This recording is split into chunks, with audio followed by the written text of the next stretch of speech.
Hi, if you're watching this video, you're probably the type of person who cares about security and privacy and how their data is handled. In this video, we're going to talk precisely about that. We'll get a little behind the scenes look of how we do that at Bardeen, what happens when you use Bardeen, what happens when you trust us with your data. I'm Artem, I'm CTO and co-founder of Bardeen. Let's go. We've built Bardeen with security in mind from day one.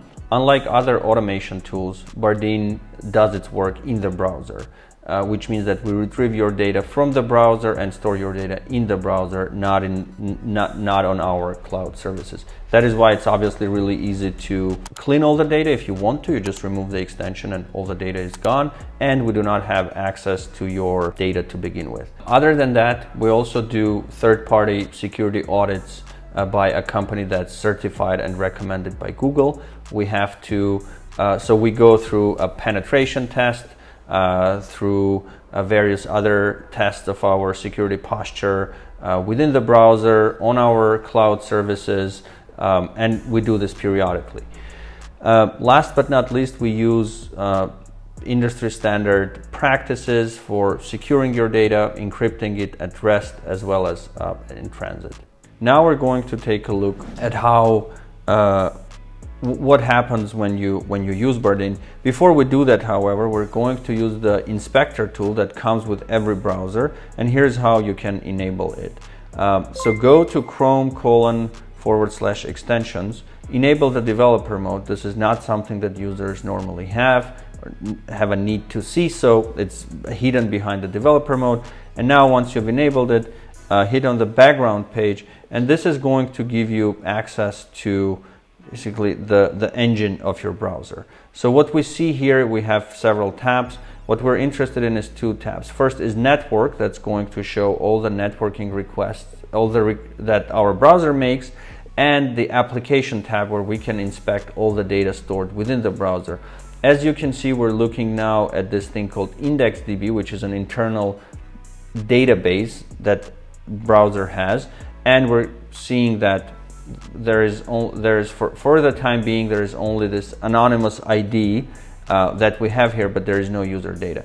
So once we log into Bardeen, this is going to change. So now we sign into Bardeen.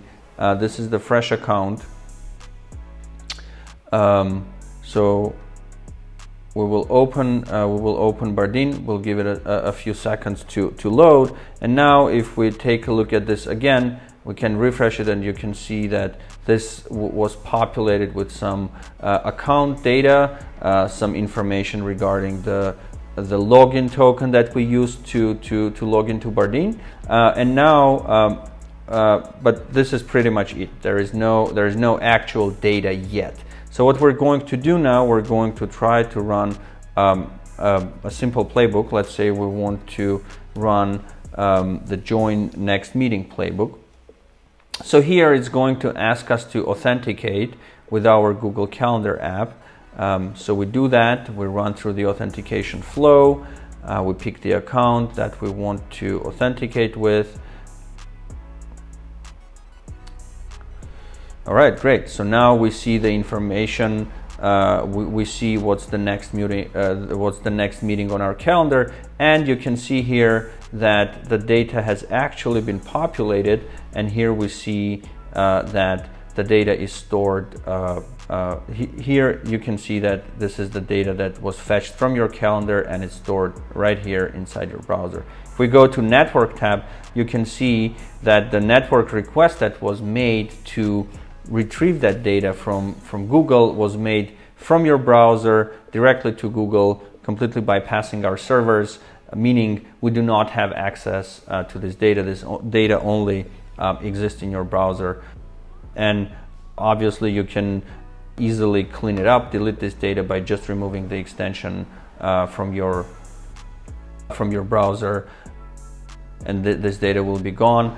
You can also delete your account altogether, in which case all the traces of your account will be deleted from our servers. The data that we do store on our clouds is we do store some configuration data. So for instance, if you go and let's say you like this join next meeting playbook a lot and you want to add it to your playbooks. Now that you did that, it will appear under my playbooks. And so we do store some information that is necessary for us to know that, like, okay, these are your favorite playbooks, these are the playbooks that you created.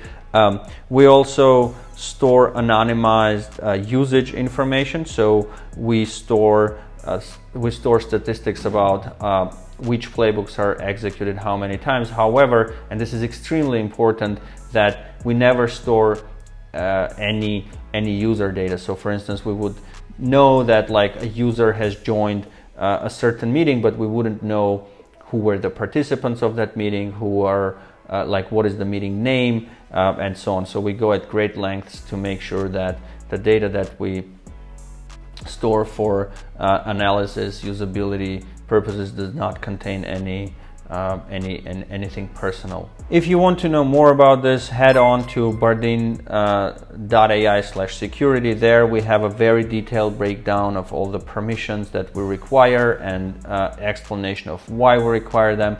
You're always more than welcome to email us at hello@bardeen.ai or security@bardeen.ai. You can join our community Slack, where we will be more than happy to answer any questions that you have. I hope you find this useful. We'd love to see you join our community, and happy automating.